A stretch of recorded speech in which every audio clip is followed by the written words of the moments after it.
اعوذ باللہ من الشیطان الرجیم بسم اللہ الرحمن الرحیم۔ حدیث نبوی صلی اللہ علیہ وآلہ وسلم۔ پہلی حدیث، ہم سے محمد بن سلام بکندی نے بیان کیا، کہا ہم سے عبد الوہاب ثقفی نے ایوب سختیانی سے، وہ حفصہ بنت سیرین سے، انہوں نے فرمایا کہ ہم اپنی کنواری جوان بچیوں کو عیدگاہ جانے سے روکتی تھیں۔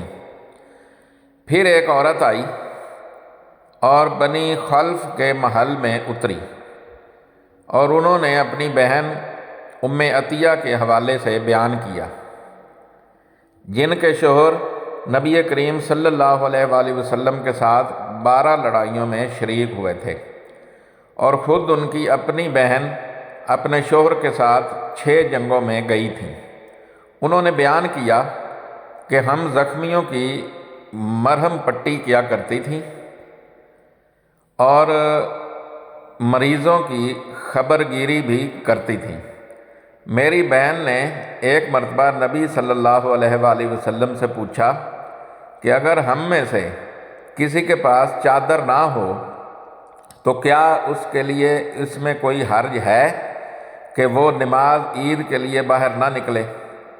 آپ نے فرمایا اس کی ساتھی عورت کو چاہیے کہ اپنی چادر کا کچھ حصہ اسے بھی اڑا دے، پھر وہ خیر کے مواقع پر اور مسلمانوں کی دعاؤں میں شریک ہوں، یعنی عیدگاہ جائیں۔ پھر جب ام عطیہ آئی تو میں نے ان سے بھی یہی سوال کیا۔ انہوں نے فرمایا میرا باپ آپ پر فدا ہو، ہاں آپ صلی اللہ علیہ وآلہ وسلم نے یہ فرمایا تھا، اور ام عطیہ جب بھی حضرت صلی اللہ علیہ وآلہ وسلم کا ذکر کرتی تو یہ ضرور فرماتی کہ میرا باپ آپ صلی اللہ علیہ وآلہ وسلم پر فدا ہو۔ انہوں نے کہا کہ میں نے آپ کو یہ کہتے ہوئے سنا تھا کہ جوان لڑکیاں، پردہ والیاں اور حائضہ عورتیں بھی باہر نکلیں اور مواقع خیر میں اور مسلمانوں کی دعاؤں میں شریک ہوں، اور حائضہ عورت جائے نماز سے دور رہے۔ حفصہ کہتی ہیں میں نے پوچھا کیا حائضہ بھی؟ تو انہوں نے فرمایا کہ وہ عرفات میں اور فلاں جگہ نہیں جاتی، یعنی جب وہ ان جملہ مقدس مقامات پر جاتی ہیں تو پھر عیدگاہ میں کیوں نہ جائیں۔ یہ حدیث صحیح بخاری سے لی گئی ہے اور اس کا نمبر ہے 324 324۔ دوسری حدیث،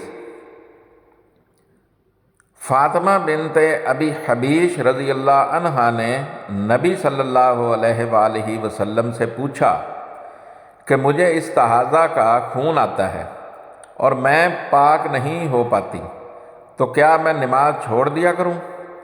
آپ صلی اللہ علیہ وآلہ وسلم نے فرمایا نہیں، یہ تو ایک رگ کا خون ہے، ہاں اتنے دنوں میں نماز ضرور چھوڑ دیا کر جن میں اس بیماری سے پہلے تمہیں حیض آیا کرتا تھا، پھر غسل کر کے نماز پڑھا کر۔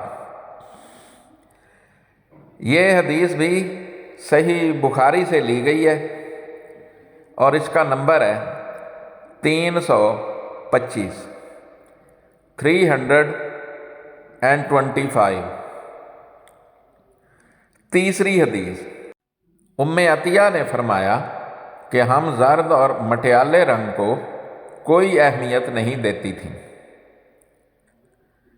یہ حدیث بھی صحیح بخاری سے لی گئی ہے اور اس کا نمبر ہے 326 326۔ میری تمام دیکھنے اور سننے والوں سے گزارش ہے کہ میرے والدین، میرے بہن بھائی، میرے رشتہ دار اور میرے دوست جو اس دنیا سے جا چکے ہیں ان کے لیے مغفرت کی دعا کر دیں۔ جزاک اللہ خیرہ۔ دعا گو طارق سلطان شاہ ہاشمی۔